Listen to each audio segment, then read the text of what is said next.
The Grand Banks once supported one of the largest stocks of cod in the world, now mostly gone from overfishing.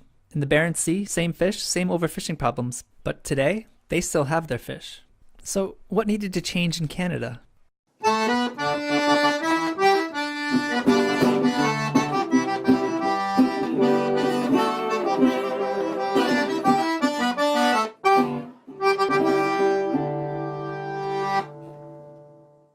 It turned out cod was made of meat, and bigger cod was made out of more meat. Their flesh is soft and flaky and high in protein. They're built for catching prey in quick bursts, but give almost no fight on a line or against nets. To feed, they just open their giant mouths and take in anything they can see. They'll even eat their own young. You can shape a piece of lead like a baby cod, and they'll try to eat it. All this makes them a great commercial fish. The Grand Banks have been fished since before settlers came to North America. Among other countries, it's been fished by Spain, Portugal, Russia, England, Germany, France, the United States, and Greenland, and Canada. The early fishermen described the cod as inexhaustible, but that's because for centuries people used wind-powered boats with oar-powered dories to send out long lines. Then they would salt the cod and dry them on land. Now they're bigger, covered, and gas-powered ships with bottom trawl nets, refrigeration, and processing facilities. They'll let them go out further, longer, catch more fish, keep them fresher, and with less effort. Because of the new technologies, between 1958 and 1977, the catch of cod reached all-time highs. Most of it was caught by the non-Canadian offshore ships. Canada pushed for 200-mile limits, within which any resource would belong to the country they border.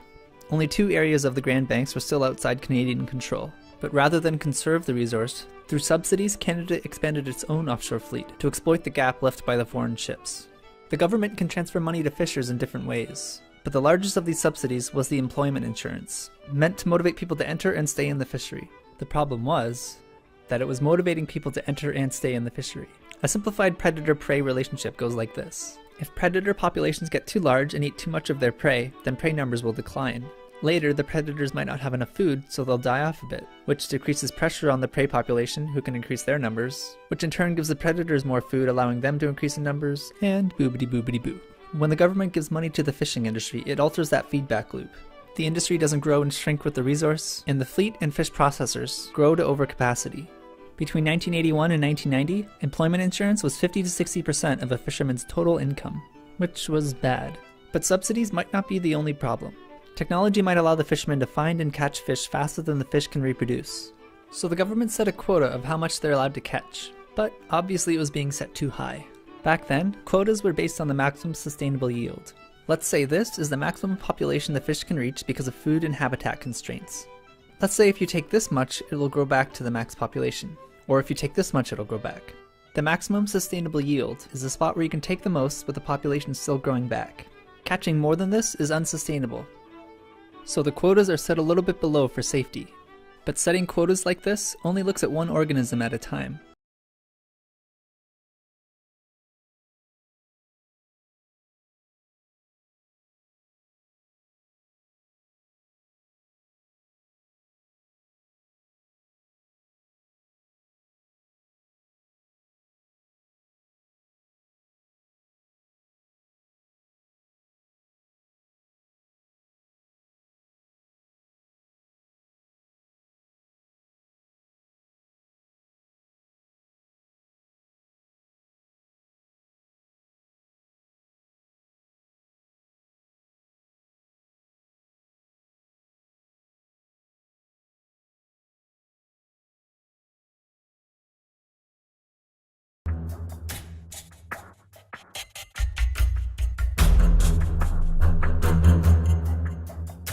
You might not have heard about Canada's oil sands before, but this massive energy project is causing a lot of concern in environmental circles.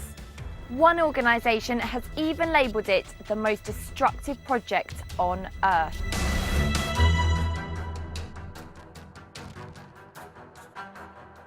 So what exactly is it? Oil sand, or tar sand, depending on who you speak to, is a naturally occurring mixture of sand, clay or other minerals, water and, most importantly, bitumen. This is what a grain of the mixture looks like. Bitumen, which is found on the outside of the grain, is an extremely thick and sticky oil, which must be treated before it can be used by refineries to produce usable fuels like gasoline, or petrol if you live in the UK, and diesel. This sand mixture can be found in several locations around the globe, including Venezuela, the United States and Russia, But it's Canada's deposits of the stuff that have really got people talking.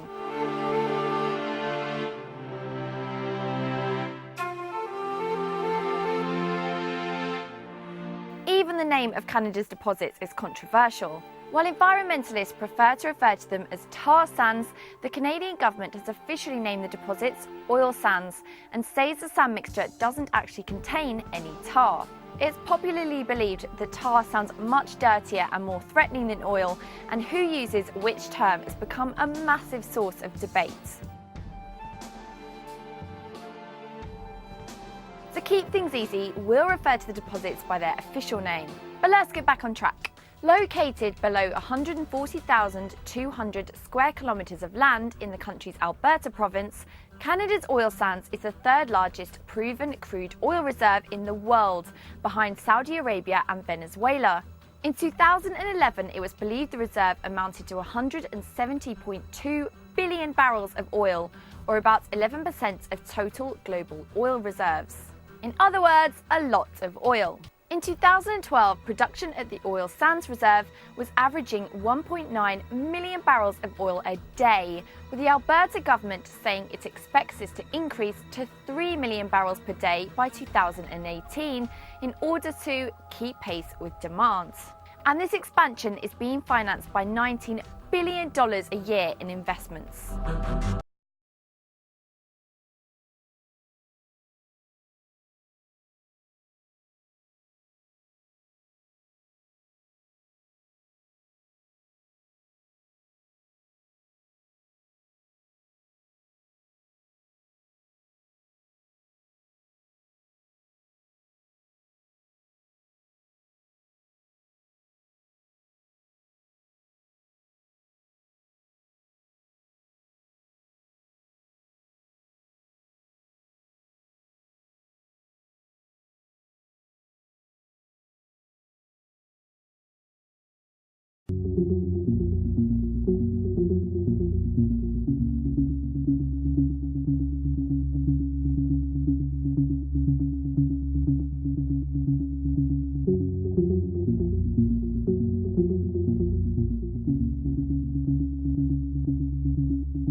With 350 innovative parts manufacturers, 5 of the world's top automakers, and 90,000 skilled workers producing more than 2 million vehicles annually, Ontario is North America's automotive powerhouse. But it's not just about today. We're also driving the future. Vehicle technology is changing at the moment, probably more quickly than it has since the early part of the 20th century when vehicles were just being developed. The whole thrust of innovation in Ontario that's supported through our universities, through our research institutions, really drive innovation and collaboration, and that really gives us a competitive advantage.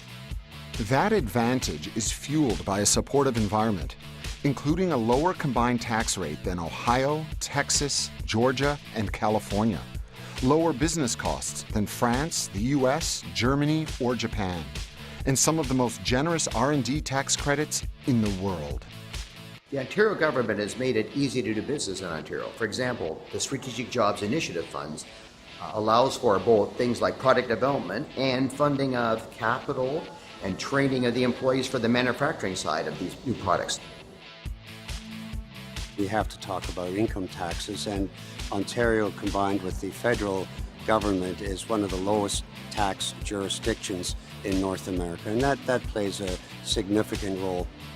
And they're very supportive and very proactive with developing and implementing new technology in Ontario, as well as developing the opportunity to manufacture those technologies.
North American Free Trade Agreement. It was the first agreement of its kind and still makes the world's biggest free trade area. So, just what is it? Well, let's begin with the basics. First, it includes Canada, the US, and Mexico. It was proposed in 1992 by these guys, and it was extremely controversial. Critics feared massive job losses, with businesses packing up and moving production to Mexico. Supporters, though, they claimed that it would lead to cheaper goods, and that would lead to economic growth. In fact, it was so controversial that in the 1992 presidential election, a billionaire outsider presidential candidate shot to the top of the polls railing against it. Businessman Ross Perot. Sounds pretty familiar. But NAFTA won out in the end with Congress and then President Clinton ratifying it in 1993. We are ready to compete, and we can win. NAFTA is a large, incredibly complicated document, but at its core, it's pretty simple. Before NAFTA, when items were imported, they were taxed. After NAFTA, they weren't. This protects goods made domestically at the expense of consumers, since the tax on foreign products is passed down. Higher tariffs, more expensive goods, less trade. Free trade agreements like NAFTA remove those tariffs, incentivizing trade and lowering costs for consumers. Tariffs were greatly reduced at the start of the agreement in 1994 and totally eliminated by 2008. So what did NAFTA accomplish? It's not easy pinpointing the exact effects that NAFTA has had, because there are many factors in how economies function, but since the agreement, U.S. trade amongst Mexico and Canada has tripled. The U.S. trade deficit with Canada and Mexico has increased significantly. But according to this congressional report, NAFTA actually hasn't had that large an effect on the U.S. economy. NAFTA only increased the U.S. GDP by a few hundredths of a percent, because relative to the size of the total economy, trade with Mexico and Canada isn't that big. So the biggest question of all, how has it affected American jobs? Economists agree there's no simple answer. It's impossible to completely separate the effects NAFTA has had on the economy from other external forces like recessions, currency valuations, technological automation, and overall increases in globalization. Many U.S. manufacturing jobs have moved overseas to countries that America doesn't even have free trade agreements with, like blamed for a lot. NAFTA has led to the loss of more than 680,000 jobs. America intends to withdraw from the deal, okay? No more NAFTA. No more NAFTA. Getting rid of NAFTA would be no more NAFTA. Like walking out into oncoming traffic economically. It would cripple the auto industry, which depends on moving goods across the border many times just for one part of a car. It would be horrific for the aerospace industry, which does the same thing. Our agriculture wouldn't be able to sell corn into Mexico. It would be insanely disruptive to just stop NAFTA.